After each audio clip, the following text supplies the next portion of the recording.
Hey everyone, Anders here with another BDO video. Today we are looking at the new update on test server. This is a large patch, so let's get right into it with looking at the new crossover skills, the new Rabams skills from Maegu, and after this showcase, I'll be back with my thoughts on all of these skills.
So overall, the damage in PvE is fairly good for her Rabams. In terms of CC, we don't really gain much in PvP, but the heal looks pretty interesting, looks strong, and should be good, but we'll see how it does in practice. I think we will see some tweaks to damage in PvE when this goes live to all of us on PC next week, and maybe some PvE buffs down the line to the crossover skills, since they seem a little on the weaker side like the Woosa crossover skills were when they first released. It's not all good news for Maegu though. She also received PvP damage reduction nerfs again to these 3 skills, and also clone summons no longer appear on Fox Flare, Petal Play, and the backwards movement of Flower Shroud. For the PvP damage reduction changes, you're looking at a 35% raw damage nerf for RMB, 13% raw damage reduction for shift RMB, that means 13% less damage overall, and a 30% raw damage reduction for SF, or Lurking Claws as it's called. Again, that means 30% less damage than it does right now. Lurking Claws will also no longer be a frontal guard and instead has been changed to a super armor skill. Now before, the skill would only have protection till the last hit of that animation, but now with the super armor change, it makes it so that protection lasts throughout the entire animation. Woosa also got some changes, although she has been forgotten it seems by many players. She did get one change to her butterfly step skill animation. Basically, it no longer moves you from side to side so drastically, and you can now stop the animation anytime by simply pressing S. Woosa and Maegu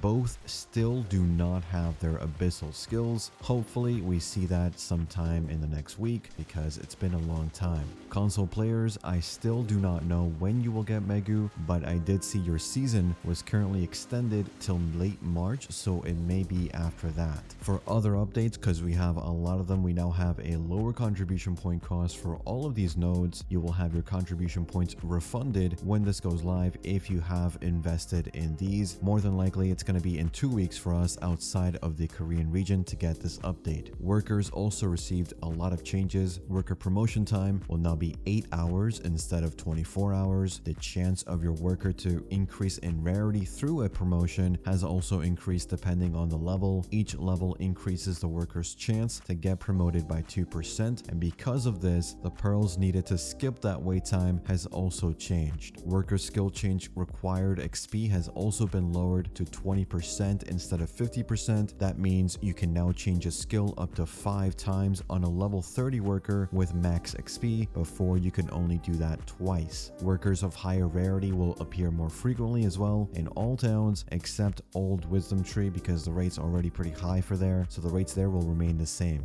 Barter Island exchange limits have been increased as well, so tier 1 through tier 4 trades can now be done up to 10 times per island. Before, you were limited to 2 on some tiers. Tier 5 and shallow water can now be traded up to 6 times instead of 4. Tier 5s in the ocean can now be traded up to 4 times instead of 3. And with this change, land exchange items have once again changed, and some exchange rates have been reduced as well. Special barter items have been added to the list of possible items, and 2 items in that list have been removed. The enhancement level of items required for some special barters has also been reduced. Hunting matchlock and sniper rifles have been improved to now stand up and run while in the sitting position, and then pressing Shift W instead of rolling. You can now more easily follow a target with the sniper rifle as well. The cash shop furniture items are now craftable, or at least a set of them. Old Moon furniture workshops have been added in Ailton and Grana. You will need typical materials to craft them, and an additional item that is new and needs to be purchased from an NPC vendor for 10 million silver each. There will be more sets like this releasing in the coming months, so stay tuned for that. Daily challenge mercenary scrolls have also been changed to now include both combat XP and skill XP on the same scroll. This is more of a quality of life change for newer players, so they don't accidentally choose skill XP scrolls, since those are not as needed anymore. Protty Cave and Upper Sycraia have been buffed. Protty Cave trash loot value has been increased to 6,110 silver each. Red shard drops in that area have also increased by 20%. Upper Sycraia trash loot value has also been increased to 13,160 silver each. There's also a new Protty song buff that can be obtained in Padix Island, Upper Sycraia, Abyssal Sycraia, and Protty Cave. It has 5 stages, and depending on the area you grind, you will get certain buffs the longer you maintain combat. Sailing life skill dailies in Aquila can now be chosen all at once without first needing to complete the first set, so you can do the Young Sea Monster quests and the normal sea monster combat quests at the same time. The number of quests you can do still remains the same. The young sea monster quests have also been buffed to reward you with the full material in exchange for needing to kill more of them per day, which is a really good change. The barter daily has been changed to reward you with all of the options instead of just one of them, which again is another good change. Node war participation for minimum rewards has also been increased to 50 kills or deaths total instead of 20. The Epheria Dreadnought has been added. It's a new tier of ship. Before you get excited though, this is a ship that can be obtained in one of two ways. Firstly, there's going to be a special barter that will reward you with the Star of Epheria item. You then take it to Port Epheria to complete a quest and obtain a 7-day special title. This title is going to allow you to access and command the Epheria Dreadnought. The second way to get the title and the Star of Epheria is by winning a siege and being the leader of that winning guild. You will then be able to reward the Star of Epheria to yourself or someone in your guild if you want. You then run the same quest to get the same 7-day title. Once the time on the title ends, you will no longer have access to the Epheria Dreadnought. The developers are looking into more ways to give players access to this new ship.